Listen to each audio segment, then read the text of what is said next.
नमस्कार, मैं हूं आपके साथ मयंक। देखिए, राहुल गांधी ने प्रधानमंत्री मोदी के ऊपर बड़ा निशाना साधा है। जिस तरह से प्रधानमंत्री मोदी ने कल तेल को लेकर, सोने को लेकर और खाद को लेकर अपील की देश से, उस पर निशाना साधते हुए राहुल गांधी ने इसे सरकार की बड़ी नाकामी करार दिया है। प्रधानमंत्री मोदी की ओर से की गई अपील पर निशाना साधते हुए राहुल गांधी ने कहा कि यह नाकामी का सबूत है। उन्होंने कहा कि 12 साल में देश को इस मुकाम पर ला दिया गया है कि जनता को बताना पड़ रहा है कि वह क्या खरीदे, क्या ना खरीदे, कहां जाए, कहां ना जाए। उन्होंने लिखा, मोदी जी ने कल जनता से त्याग मांगा। सोना मत खरीदो, विदेश मत जाओ, पेट्रोल कम जलाओ, खाद और खाने का तेल कम करो, मेट्रो में चलो, घर से काम करो। ये देश नहीं, ये नाकामी के सबूत हैं। ये कहना है राहुल गांधी का। देखिए, प्रधानमंत्री मोदी ने कल जिस तरह से अपील की थी कि भारत बड़ी मात्रा में रासायनिक खाद का इस्तेमाल करता है, इसलिए कोशिश होनी चाहिए कि रासायनिक खाद का कम से कम इस्तेमाल हो। इसके साथ ही उन्होंने ये भी अपील की थी कि पेट्रोल का कम से कम इस्तेमाल होना चाहिए। साथ ही सोना 1 साल तक ना खरीदने की अपील की, ताकि विदेशी मुद्रा भंडार जो है वो पर्याप्त मात्रा में बना रहे। इस तरह की जो अपील प्रधानमंत्री मोदी ने की थी, उसको लेकर अब राहुल गांधी ने सवाल खड़े कर दिए हैं और उन्होंने ये कहा है कि ये अपील नहीं है, ये सरकार की नाकामी के सबूत हैं। और सरकार ये बताने की कोशिश कर रही है कि अब जनता को क्या करना चाहिए, क्या नहीं करना चाहिए। ये सरकार की नीतियों का फेलियर है। ये आरोप लगाए हैं राहुल गांधी ने। हम आपको सुनाते हैं कल प्रधानमंत्री मोदी ने क्या कहा था।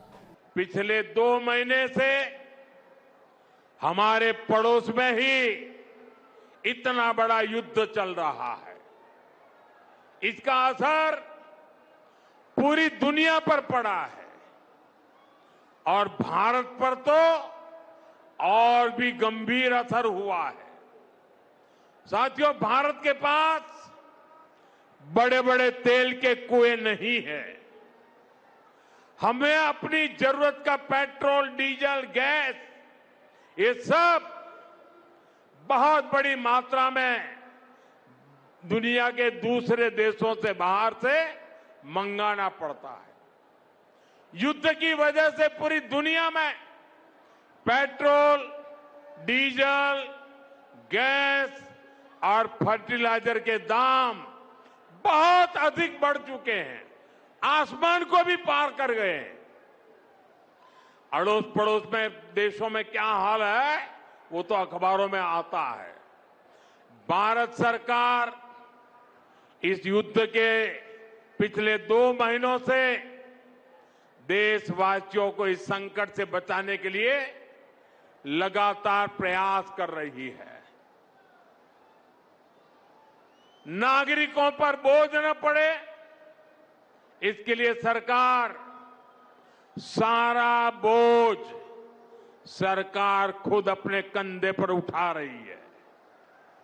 लेकिन साथियों, जब सप्लाई चेन पर संकट लगातार बना रहे तो हम कितने भी उपाय कर लें, मुश्किलें बढ़ती ही जाती है। इसलिए अब देश को सर्वोपरि रखते हुए, मां भारती को सर्वोपरि रखते हुए हमें एकजुट होकर के लड़ना होगा। हमें याद रखना है,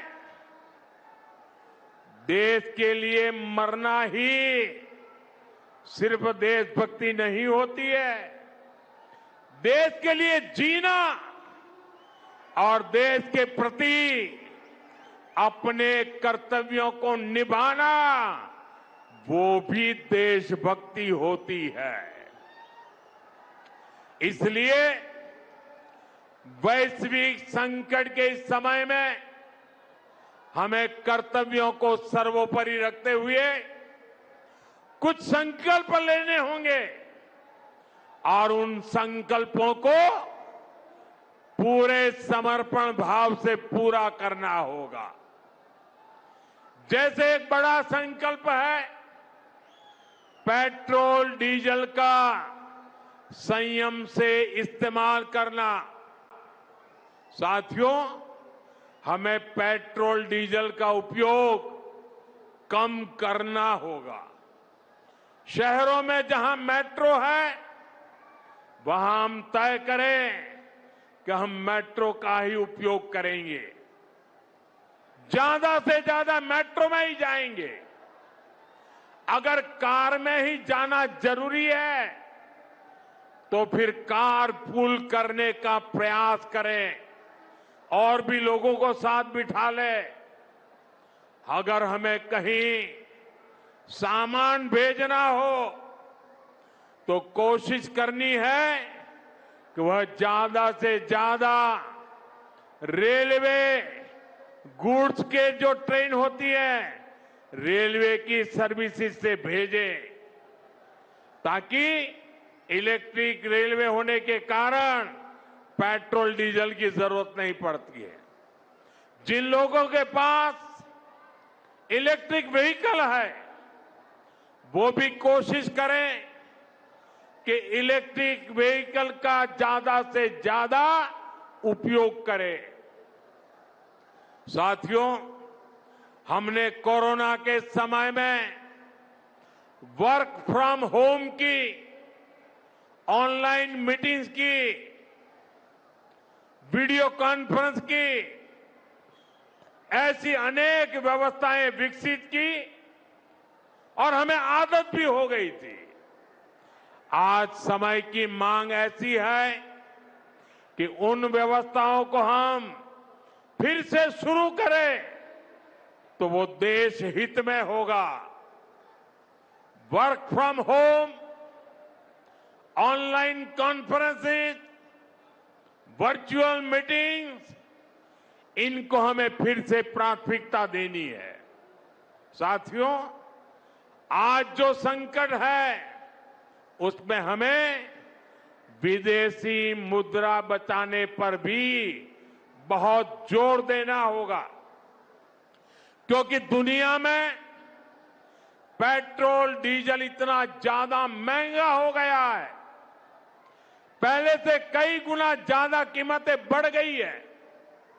तो हम सबका दायित्व है कि पेट्रोल डीजल की खरीद पर जो विदेशी मुद्रा खर्च होती है, पेट्रोल डीजल बचाकर हमें वो मुद्रा भी बचानी है।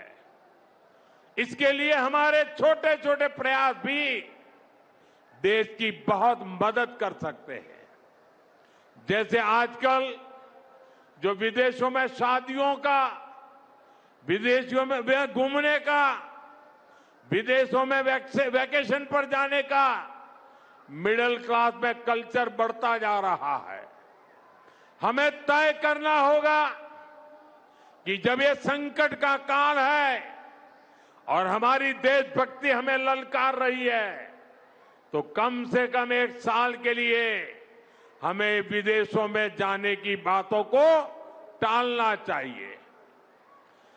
भारत में बहुत सारी जगह है, वहां हम जा सकते हैं, बहुत कुछ भारत में किया जा सकता है।